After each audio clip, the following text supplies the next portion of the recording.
Questão de gênero e sexualidade. Como se define? Existem coisas de meninos e coisas de meninas?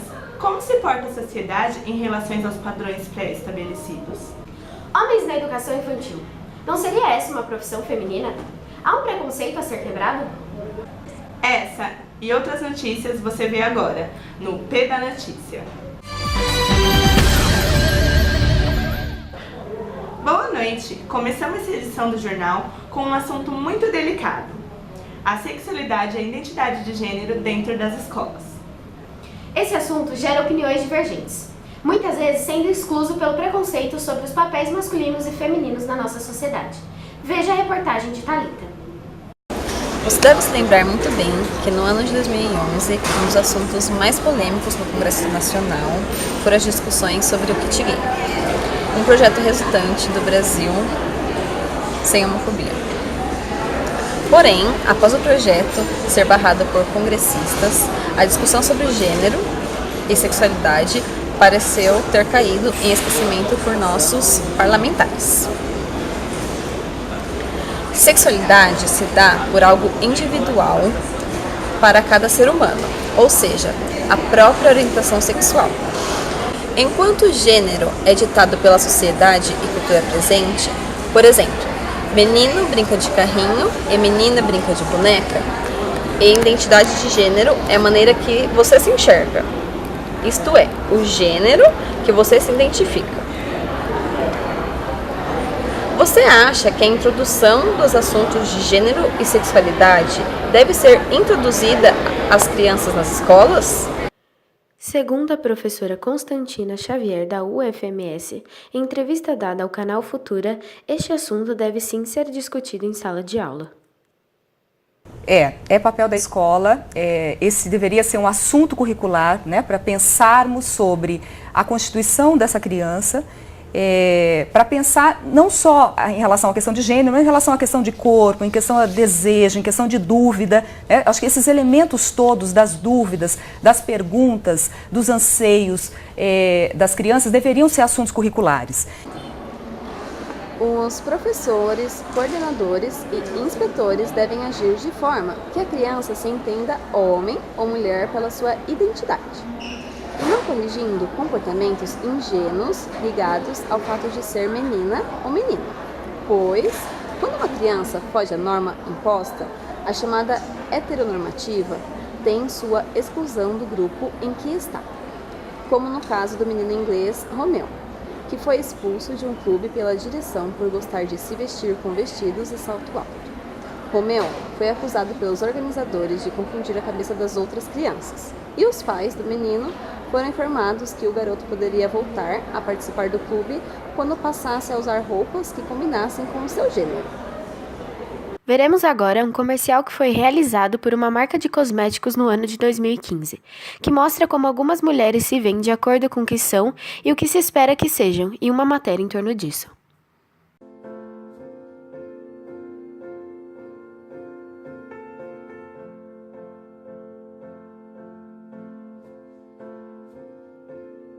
We had an option of 2 pathways to walk, and they led to 2 doorways. It was a bit confronting, actually, to be honest, to see these big signs and feeling like you had to choose and be self-conscious of how you perceive yourself and perhaps if it lines up with how the rest of the world perceives you. I went through the average door. Really? Yeah. Oh my gosh. Yeah. I didn't even hesitate. 漂亮对我的概念来说，就是像明星那种遥不可及的那种。我走的是一般。Mas eu acho que é mais porque eu me arrependi da escolha, porque era diferente do que eu vivo, é diferente do que eu sou.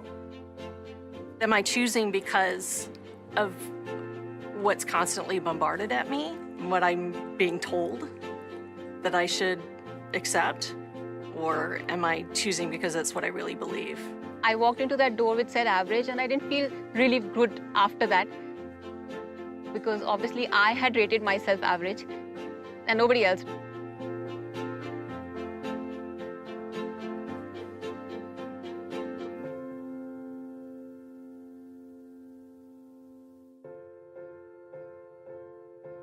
Todos os dias eu passo pela porta comum e ontem foi um dia único e eu optei por passar pelo Bonita.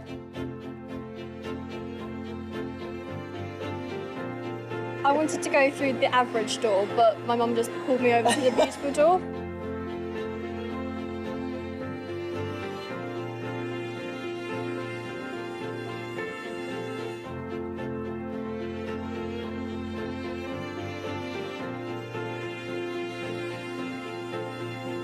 It was quite a triumphant feeling. It was like telling the world, I think I'm beautiful.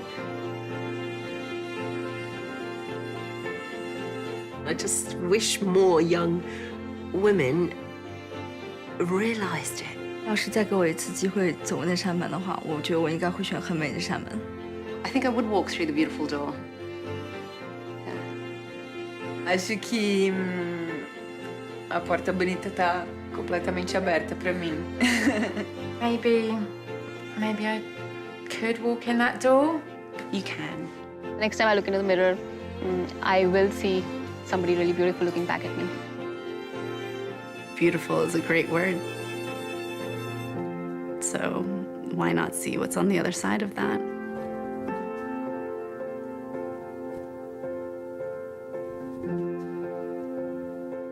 Você sempre se sentiu bem consigo mesma? Então, antigamente eu era mais rebelde e aí as pessoas meio que julgavam assim por às vezes eu ter cabelo de outra cor ou usar roupas diferentes, tipo coloridas. Eu era do Restart. E aí as pessoas julgavam isso e aí você se sente mal, né? Porque você não tá no padrão adequado que é ali deles, entendeu? E aí as pessoas te julgavam, só que aí conforme você vai crescendo, você vai entrando em outros estilos e aí hoje em dia o mundo ele é mais existe vários estilos, então ninguém é padrão, então você vai se sentindo bem consigo mesma quando você vai crescendo e você vai adquirindo mais conhecimento sobre o mundo e sobre os estilos.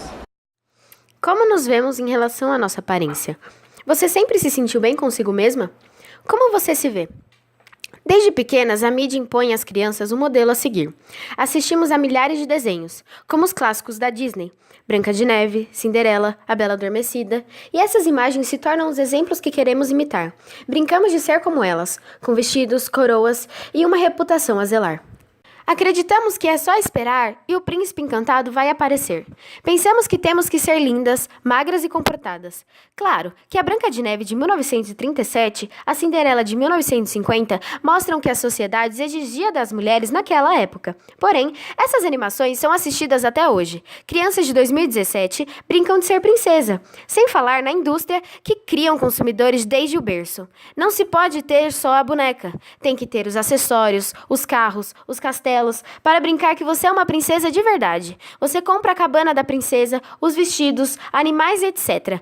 A mídia tem um papel crucial na formulação, reconhecimento e legitimação de modelos. Ela diz o que é ser homem ou mulher, moral ou imoral, feio ou bonito, e nós apenas sempre adotamos estes ideais. É complicado mesmo. Tanto a parte do que é de menina e o que não é. Quantos ideais estão através disso? Pois é, mas existe isso, do que é de menina e o que é de menino? Nossa repórter Cássia foi entender melhor sobre o assunto. Podemos entender melhor essas convenções seguindo a explicação da professora estudiosa sobre o assunto, Karen Souza. A construção de diferença de gênero é histórica e cultural, e somos educados desde pequenos que as meninas devem brincar com certos jogos e usar determinadas cores, e ter comportamentos adequados, e os meninos outros. É importante ressaltar que separar os jogos e brincadeiras limita o mundo lúdico das crianças. Devemos ter a consciência que brinquedo não tem gênero e quebrar os estereótipos educando as nossas crianças em um ambiente de autonomia, direitos e oportunidades iguais. Na escola, principalmente, se precisa tratar essas questões, se debater porque é algo já inserido automaticamente no ambiente escolar. Muito interessante tocar nesse ponto. Falando em ambiente escolar, o que você acha de professores homens, Marina? Eu acho completamente normal. Meu professor favorito foi um professor de química.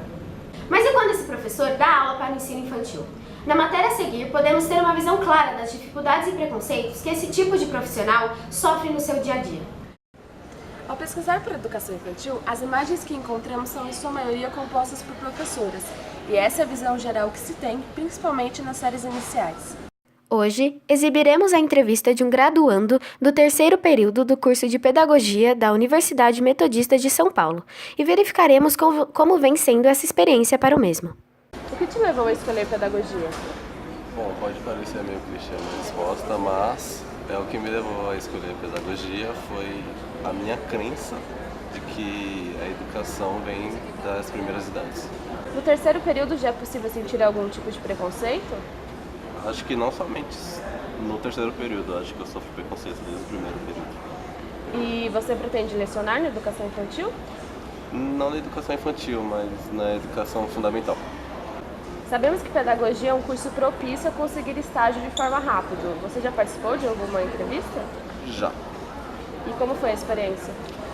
Foi aquela experiência de toda entrevista, te dando esperança que você vai ser contratado, mas no fim você é o último da lista. Mas você sentiu preconceito por você ser homem?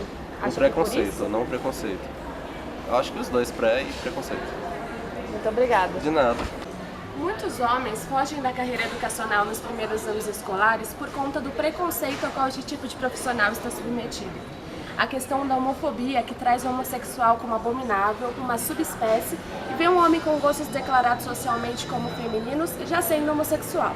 Torna esta uma carreira de difícil contratação para o sexo masculino, ainda mais em um país com o maior índice de homofobia no mundo. Acompanhe agora estes dados. Em 2016, foram mortos 343 homossexuais em crimes de homofobia no Brasil, sendo em sua maioria gays, seguidos por transexuais e posteriormente lésbicas, já com um número significativamente menor. Além de toda essa questão da homofobia, o docente masculino vê como um parâmetro a ser rompido o preconceito que se tem sobre o ensino infantil, onde se produz uma desigualdade de gênero, existindo preconceitos produzidos culturalmente, cujo pensamento é de que só as mulheres são capazes de fazer com excelência, devido à sua essência maternal ou forma de cuidar de uma criança. Educação infantil, época essa que exige muitos cuidados corporais e se torna socialmente aceito como uma questão biológica o destaque da mulher em relação ao mesmo, o que já sabemos independe de sexo. Isadora, pelo visto, ainda há muito a ser mudado sobre toda essa visão que a sociedade estabelece hoje. Exatamente. Se tem algo que aprendemos ao redor disso tudo, é que não se tem um padrão pré-estabelecido em relação a sexo, sexualidade, gênero e comportamento. Cada pessoa é diferente em sua maneira e tem o direito como ser humano de se portar como quiser e se sentir mais confortável, independente de sua preferência, sua natureza e sua vida pessoal e profissional. Espero que tenham uma boa noite e uma boa reflexão. Até a próxima. Boa noite.